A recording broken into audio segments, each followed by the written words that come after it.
السلام علیکم ورحمۃ اللہ وبرکاتہ۔ میں ہوں سید عبدالوہاب شیرازی۔ جادو نگری اور جنات کی دنیا ویڈیوز کا یہ سلسلہ ہمارا جاری ہے اور اس سلسلے کی ایک اور ویڈیو لے کر آپ کے سامنے حاضر ہوا ہوں۔ ناظرین، آج کی جو میری ویڈیو ہے، اس ویڈیو میں آپ کو یہ بات سمجھاؤں گا کہ ہمزاد، موکل، قرین یا ہم نام یہ کیا چیز ہوتی ہیں، ٹھیک ہے جی۔ اور دوسری بات یہ کہ لوگ ان کے قابو کرنے کا دعویٰ کرتے ہیں کہ ہمارے قابو میں موکل ہیں، ہم نے موکل قابو کیے ہوئے ہیں۔ کوئی کہتا ہے میرے پاس 5 موکل ہیں، کوئی کہتا ہے میرے پاس ہمزاد ہے۔ تو اس کی کیا حقیقت ہے، قرآن و حدیث کے حوالے سے انشاءاللہ میں آپ کو یہ چیز سمجھانے کی کوشش کروں گا اور انشاءاللہ یہ بات آج آپ پر کلیئر ہو جائے گی۔ تو چلیں بسم اللہ کرتے ہیں۔ ناظرین، قرین، ہمزاد، موکل یا ہم نام یا اور بھی کچھ اس قسم کی چیزیں نام ہیں، یہ تقریباً یہ ساری ایک ہی چیز ہوتی ہے۔ قرین، موکل یہ الگ الگ نام ہیں۔ قرین جو ہے قرآن کی اصطلاح ہے،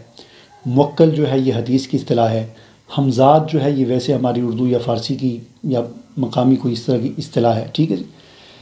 تو یہ اصل میں ایک ہی چیز کا نام ہے۔ ہر انسان کے ساتھ ایک جن شیطان ہوتا ہے، تو اسی کو قرآن نے قرین کہا ہے، اسی کو حدیث میں بھی قرین بھی کہا گیا ہے، موکل بھی کہا گیا ہے، ٹھیک ہے جی۔ اور آگے میں حدیث کو آپ کے سامنے بیان کروں گا جس سے پتہ چلتا ہے کہ ہر انسان کے ساتھ ایک قرین جو ہے وہ یا موکل کہہ لیں، وہ فرشتوں میں سے ہوتا ہے اور ایک انسانوں میں سے ہوتا ہے، جنوں میں سے ہوتا ہے، ٹھیک ہے، شیطانوں میں سے۔ بہرحال یہ حدیث آگے بیان۔ تو یہ جو ہوتا ہے اس کی کچھ خصوصیات ہیں۔ یہ جو شیطان ہوتا ہے یا جن جو ہوتا ہے جو ہر انسان کے ساتھ ہوتا ہے، اس کی کچھ 2-3 ایسی خصوصیات ہیں جو اس کو باقی جنات سے، باقی شیطانوں سے ذرا الگ کرتی ہیں۔ پہلی خصوصیت اس کی یہ ہے کہ یہ انسانوں کے ساتھ پیدا ہوتا ہے۔ باقی جنات جو ہیں وہ اپنی روٹین کے مطابق جس طرح نسل در نسل چلتے ہیں، تو یہ انسانوں کے ساتھ جو ہے وہ پیدا ہوتا ہے، ٹھیک ہے۔ اس کی ایک خاص بات یہ ہے، اور ساری زندگی یہ انسان کے ساتھ ہی رہتا ہے۔ اور چونکہ ان کی زندگیاں بہت لمبی ہوتی ہیں اور انسان جو ہے وہ جب مر جاتا ہے تو اس کے بعد کبھی تو یہ اپنے جنوں و شیطانوں کے پاس چلا جاتا ہے اور کبھی اسی کی قبر پر بیٹھ کر وہاں ڈرامے بازیاں کرتا رہتا ہے اور لوگوں کو گمراہ کرتا رہتا ہے۔ اور لوگ سمجھتے ہیں کہ اس قبر پر جا کر ہماری مرادیں پوری ہوتی ہیں، ہمارے کام حل ہوتے ہیں، تو وہ اصل میں پیچھے سے وہ ساری شرارت اس شیطان کی ہوتی ہے، ٹھیک ہے۔ دوسری خصوصیت اس کی یہ ہے کہ مرد کے ساتھ مرد ہوتا ہے، عورت کے ساتھ عورت ہوتا ہے۔ یعنی مرد کے ساتھ جو شیطان ہوتا ہے وہ مذکر ہی ہوتا ہے، اور عورت کے ساتھ چونکہ عورت مؤنث ہوتی ہے تو اس کے ساتھ جنیاں ہوتی ہے، شیطانیاں کہہ لیں یا مؤنث کہہ لیں، وہ ہوتی ہے، ٹھیک ہے۔ تیسری خصوصیت اس کی یہ ہے کہ اگر انسان نیک ہو، ساری زندگی قرآن و سنت کے مطابق، رسول اللہ صلی اللہ علیہ وسلم کی بتائے ہوئے طریقوں کے مطابق اگر انسان زندگی گزارے، گناہوں سے اپنے آپ کو بچا کے رکھے، تو پھر اس کا یہ جن جو ہوتا ہے، قرین جو ہوتا ہے، یہ بھی نیک بن جاتا ہے۔ اس کا بھی ظاہر حدیث سے ہمیں پتہ چلتا ہے، تو یہ بھی نیک بن جاتا ہے۔ لیکن اگر نیک نہ بھی بنے تو کم از کم اتنا ضرور ہوتا ہے کہ یہ اتنا کمزور اور لاغر ہو جاتا ہے کہ پھر اس طریقے سے یہ انسان پر اٹیک یا حملہ آور نہیں ہو سکتا جس میں ایک طاقتور ہوتا ہے۔ جس طرح ہم انسان بھی ہوتا ہے کہ ایک آدمی بڑا طاقتور ہے تو اس کا حملہ کرنے کا انداز کوئی اور ہوگا، اور ایک آدمی بھوک سے مر جائے تو اس کا کوئی اور انداز ہوگا۔ یہ وجہ ہے کہ کہا جاتا ہے کہ انسان جتنے نیک اعمال کرتا ہے، جتنا زیادہ قرآن پڑھتا ہے، جتنا زیادہ نمازیں، روزے اور اللہ اور رسول کی اطاعت فرما برداری کرتا ہے، اور دوسری طرف جتنا زیادہ انسان گناہوں سے بچتا ہے تو اس کی روح طاقتور ہوتی ہے، جسم اور نفس کمزور ہو جاتے ہیں۔ تو وہیں پر یہ شیطان جو ہے یہ بھی کمزور ہو جاتا ہے، ٹھیک ہے۔ تو جتنا یہ کمزور ہوگا انسان کے لیے نیکی کے راستے پر چلنا اتنا ہی آسان ہوگا، ٹھیک ہے، چونکہ یہ بدی کی ترغیب دیتا ہے، برائی کی ترغیب دیتا ہے۔ جب انسان اچھے نیک ہوتا ہے تو پھر یہ کمزور ہو جاتا ہے۔ تو یہ 3 اس کی خصوصیات ہیں، ایک انسان کے ساتھ پیدا ہوتا ہے، ایک مرد کے ساتھ مرد، عورت کے ساتھ عورت، اور تیسرا یہ انسان جس طرح کی زندگی گزارے تو عام طور پر یہ بھی اسی طرح کا ہو جاتا ہے، ٹھیک ہے۔ اب آتے ہیں، اب میں آپ کو صرف 3 حدیثیں اور 2-3 آیات سناؤں گا جس سے آپ کے سامنے یہ بالکل یہ واضح ہو جائے گا کہ قرین کیا ہوتا ہے، ہمزاد، موکل، ان کی کیا حقیقت ہے، ٹھیک ہے۔ پہلی حدیث، حضرت عائشہ صدیقہ رضی اللہ تعالیٰ عنہ فرماتی ہیں، مجھے حضور علیہ السلام نے فرمایا، عائشہ تجھ پر تیرا شیطان غالب آ گیا۔ میں نے کہا یا رسول اللہ میرے ساتھ شیطان ہے۔ آپ نے فرمایا ہاں، ہر انسان کے ساتھ شیطان ہوتا ہے۔ حضرت عائشہ پوچھتی ہے، میں نے پوچھا یا رسول اللہ آپ کے ساتھ بھی؟ فرمایا ہاں میرے ساتھ بھی، لیکن اللہ نے میری مدد فرمائی اور وہ مسلمان ہو گئے، ٹھیک ہے۔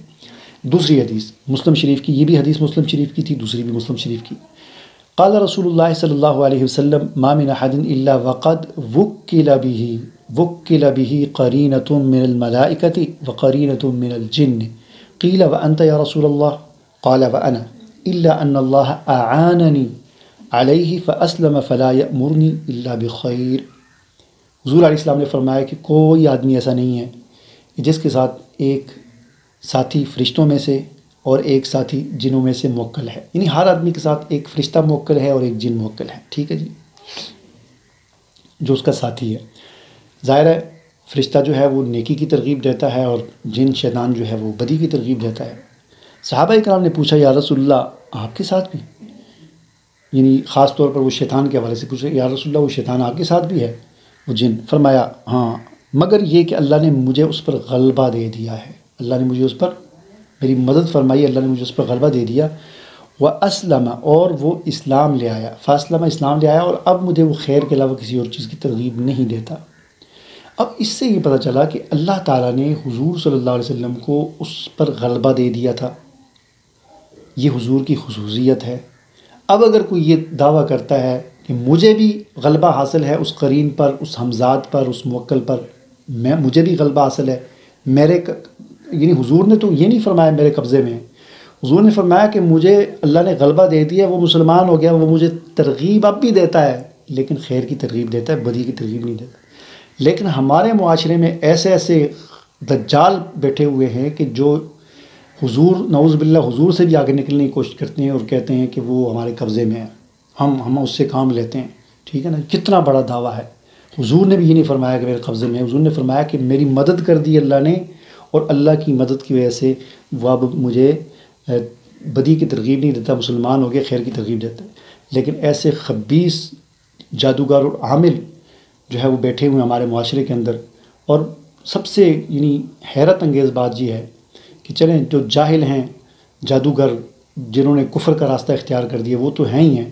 حیرت اس بات پر ہوتی ہے کہ اچھے خاصے پڑھے لکھے اور 8-8 سال کے درس نظامی کیے ہوئے لوگ بھی یہ دعویٰ کرتے ہیں ہمارے پاس موکل ہیں، ہمارے پاس ہمزاد ہیں، یہ ہیں وہ ہے، ٹھیک ہے۔ تو حضور علیہ الصلوۃ والسلام فرما رہے ہیں کہ مجھے اللہ نے غلبہ دیا، اب وہ مجھے خیر کے علاوہ کسی اور کی ترغیب نہیں دیتا، اور یہاں پر یہ کہتے ہیں ہمارے پاس ہمارے قبضے میں ہے، ٹھیک ہے۔ تو یہ بات بالکل من گڑت ہے۔ تیسری حدیث، یہ بھی مسلم شریف کی حدیث ہے، حضور صلی اللہ علیہ وسلم نے فرمایا فضلت علی آدم بخصلتین الاول ان شیطانی کان کافرا فاعاننی اللہ علیہ حتی اسلم، والثانیۃ ان ازواجی کن عونا لی فی حین ان شیطان آدم کان کافرا وزوجته کانت عونا علیہ۔ حضور علیہ السلام نے فرمایا کہ اللہ تعالیٰ نے مجھے آدم پر 2 چیزوں میں فضیلت بخشی ہے۔ آدم ہمارے باپ، پہلے انسان، اللہ کے نبی، عظیم پیغمبر، عظیم انسان، ہم سب کے باپ، ان کے بارے میں حضور علیہ السلام نے فرمایا مجھے اللہ تعالیٰ نے آدم پر 2 چیزوں میں فضیلت دی ہے۔ ایک فضیلت یہ دی ہے کہ میرا شیطان پہلے کافر تھا، اللہ نے میری مدد کی، وہ مسلمان ہو گیا، اور آدم علیہ السلام کے شیطان کافر ہی تھا۔ دوسرا یہ کہ میری بیویاں میری مددگار ہیں، اور آدم کی بیوی شیطان کی مددگار تھی، یعنی وہ جو اس واقعے کی طرف اشارہ ہے جو جنت میں ہوا تھا اور شیطان نے آ کر حضرت حوا کو بہکانے کی کوشش کی تھی اور اس پر پھر وہ سارا معاملہ ہوا تھا، اس کی طرف اشارہ ہے، ٹھیک ہے۔ تو یہاں پر حضور صلی اللہ علیہ وسلم فرما رہے کہ مجھے فضیلت دی ہے اللہ تعالیٰ نے آدم علیہ السلام پر 2 چیزوں میں، ان میں سے ایک چیز کیا ہے کہ میرا شیطان، اللہ نے میری مدد کی، وہ مسلمان ہو گیا، آدم کا مسلمان نہیں تھا، کافر تھا۔ جب آدم علیہ السلام کا شیطان کافر ہی تھا، ٹھیک ہے، تو باقی لوگوں کے شیطان جو ہے وہ کیسے مسلمان ہو سکتے ہیں، وہ بھی کافر ہی ہوں گے، ٹھیک ہے، سمجھ آ گئی بات۔ اور دوسری بات یہ کہ جو یہ دعویٰ کرتا ہے کہ میرے پاس ہیں، تو اس کا مطلب یہ ہے کہ وہ شیطانوں کے ساتھ، اصل میں بات یہ ہوتی ہے کہ اس قسم کے جو لوگ ہوتے ہیں جو یہ دعویٰ کرتے ہیں، قبضے میں نہیں ہوتا کوئی قرین، موکل، ہمزاد، کسی کے قبضے میں نہیں ہوتا۔ اصل میں یہ ہوتا ہے کہ اس قسم کے لوگ وہ بظاہر جتنے بھی نیک بنے پھرتے ہوں، اصل میں کچھ وہ ایسے چھپ کر کچھ ایسے شیطانی عملیات کرتے ہیں، کچھ ایسے شیطانی کلمات پڑھتے ہیں، کچھ ایسے منتر پڑھتے ہیں، یا جن کا ان کو خود بھی بعض اوقات نہیں پتہ ہوتا ہم کیا پڑھ رہے ہیں، لیکن وہ شیطانی منتر ہوتے ہیں، ان میں جنوں کی اور شیطانوں کی تعریف کی گئی ہوتی ہے، یا اس میں ان میں شرک ہوتا ہے، تو وہ اس چیز میں مبتلا ہو کر پھر وہ پڑھتے ہیں، اس سے یہ جنات خوش ہوتے ہیں، چونکہ ان کا مقصد انسان کو گمراہ کرنا ہے۔ تو جب انسان گمراہی کر دیتا ہے تو پھر وہ انسان کے کچھ اکا دکا کام کر دیتے ہیں، اس آدمی کے قبضے میں نہیں آتے، اس کے کچھ کام اس کو کر کے دے دیتے ہیں، 100 میں سے کوئی 5 کام اس کو کر کے دے دیے، ٹھیک ہے نا، وہ بھی اس شرط پر کہ تم یہ چیز پڑھو گے، یہ منتر پڑھو گے، یہ ناد علی پڑھو گے، یا فلاں پڑھو گے، یا یوں کرو گے، یا اس قسم کی چیز لکھ کر کرو گے، یا اس طرح کا شرکی عمل کرو گے، تب جا کر وہ کرتے ہیں۔ تو چونکہ وہ شرک میں مبتلا ہو جاتے ہیں اس لیے وہ خوش ہوتے ہیں، تو پھر ایک آدھ کام ان کا کر دیتے ہیں۔ تو یہ سارا اصل میں اس میں چکر ہوتا ہے، قبضے میں کسی کے کچھ نہیں ہوتا، ٹھیک ہے نا۔ تو جو اس قسم کے دعویٰ کرتا ہے کہ ہم موکلوں سے کام لیتے ہیں، ہم ہمزادوں سے کام لیتے ہیں، تو آپ سمجھ جائیں یہ مشرک ہے، یہ شرک کا ارتکاب کر کے ان سے کام لیتا ہے، ٹھیک ہے نا۔ ویسے وہ شیطان کسی کے کام نہیں آتا۔ اور اب میں آپ کے سامنے وہ قرآن کے حوالے سے وہ ایک دو آیات آپ کے سامنے پیش کرتا ہوں کہ جس سے آپ کو یہ بات سمجھ آئے گی کہ قرآن اس قرین کے بارے میں کیا کہتا ہے۔ سورہ قاف ہے 26ویں پارے میں، اس کا آپ ضرور مطالعہ کریں، ترجمے کے ساتھ تفسیر کے ساتھ مطالعہ کریں، بڑی ہی آخرت کے حوالے سے ایمان تازہ کر دینے والی صورت ہے، لازمی اس کا مطالعہ کریں ترجمے کے ساتھ۔ اس میں اللہ تعالیٰ فرماتے ہیں وجاءت سکر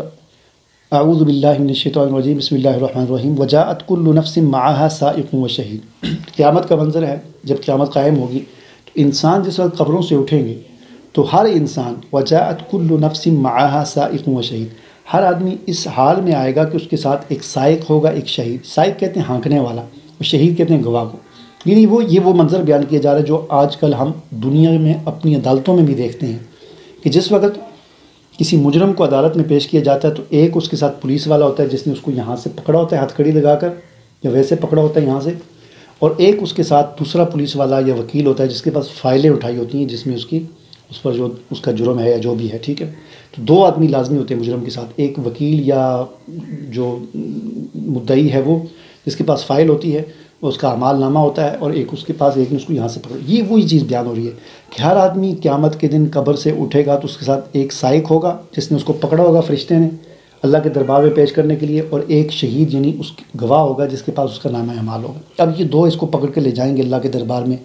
اور وہاں پر جا کر کیا کہیں گے؟ وقال قرینہ ھذا ما لدی عتید۔ وہ جو فرشتہ تھا جو دنیا میں موکل تھا، اس پر مامور تھا، جس کی زیر نگرانی تھا انسان دنیا میں، جو اس کا نام اعمال بھی لکھ رہے تھے،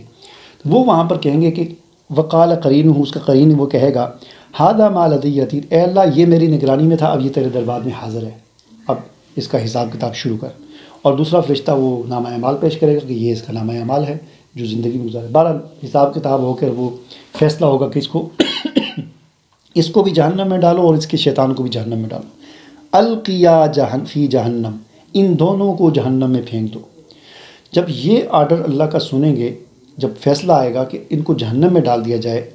تو اب یہ انسان اور اس کا قرین وہ جو شیطان تھا یہ آپس میں لڑنا شروع کر دیں گے۔ انسان کہے گا کہ اللہ مجھے اس نے گمراہ کیا،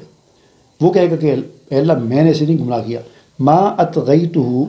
قال قرینہ ربنا ما اطغیتہ ولکن کان فی ضلال بعید۔ وہ جو ہمزاد تھا، شیطان تھا، وہ کہے گا کہ اے میرے رب میں نے اسے گمراہ نہیں کیا بلکہ یہ خود گمراہ تھا، میں تو صرف ایک جھنڈی دکھاتا تھا اسے، میں تو اسے اشارہ کرتا تھا وہ دیکھو وہ دیکھو یہ کرو وہ کرو، تو یہ آگے خود کرتا تھا، میں تو اس کو زبردستی کو کھینچ کے تو نہیں کرواتا تھا اس سے۔ تو یہ ان کی آپس میں لڑائی شروع ہو جائے گی۔ تو پھر وہاں پر کیا ہوگا؟ جیسا ہماری عدالتوں میں بھی ہوتا ہے کہ بعض اوقات وہ وکیل اور مجرم آپس میں لڑنا شروع کر دیتے ہیں جج کے سامنے، یا دونوں وکیل آپس میں لڑنا شروع کر دیتے ہیں، تو وہ پھر وکیل جج کیا کرتے ہیں، وہ تھوڑا رکھا ہوتا ہے، وہ زور زور سے مارتے کہ آرڈر آرڈر آرڈر، عدالت ہے یہاں پر مت لڑو، یہ توہین عدالت ہے، خاموش، ٹھیک ہے۔ تو بالکل ایسا ہی اللہ تعالیٰ فرمائیں گے قال لا تختصموا لدی، اب مت جھگڑو میرے سامنے، میرے پاس نہ لڑو، وقد قدمت الیکم بالوعید، میں نے پہلے دنیا میں ساری وعیدیں، نبی بھیجے، کتابیں بھیجیں، مبلغین، ہر قسم کے ہر اعتبار سے تمہیں نشانیاں بھیج کر ساری وعیدیں تمہیں بتا دی تھیں کہ اگر یوں کرو گے تو یوں ہوگا، یوں کرو گے تو یوں ہوگا۔ اب لڑنے کا کوئی فائدہ نہیں، اب لڑو گے کیا، کوئی مسئلہ نہیں، اب دونوں جاؤ جہنم میں چلے جاؤ۔ تو اس سے آپ اندازہ لگا لیں کہ یہ قرین جو ہوتا ہے، چاہے وہ فرشتہ ہو چاہے وہ ہمزاد ہو، شیطان ہو، یہ تو اللہ کا جو ایک نظام ہے اس کا ایک حصہ ہے، یہ کسی کے قابو میں نہیں آ سکتے۔ یہ کوئی اتنا آسان کام ہوتا کیا، کوئی فرشتے کو قابو کرنا یا کسی جن کو اس کو قابو کرنا، یہ سب من گھڑت باتیں ہوتی ہیں۔ ہاں ان سے کام لیتے ہیں کچھ شیطان، لیکن وہ بھی اس طرح کہ ان کی پوجا کر کے کچھ تھوڑا بہت وہ کام کر دیتے ہیں، ان کو خوش کر کے، ان کی تعریف کر کے، لیکن اس طریقے سے انسان راہ راست سے نکل جاتا ہے اور گمراہی کے گڑھوں میں جا کر گر جاتا ہے۔ مجھے اجازت دیجیے، اللہ حافظ۔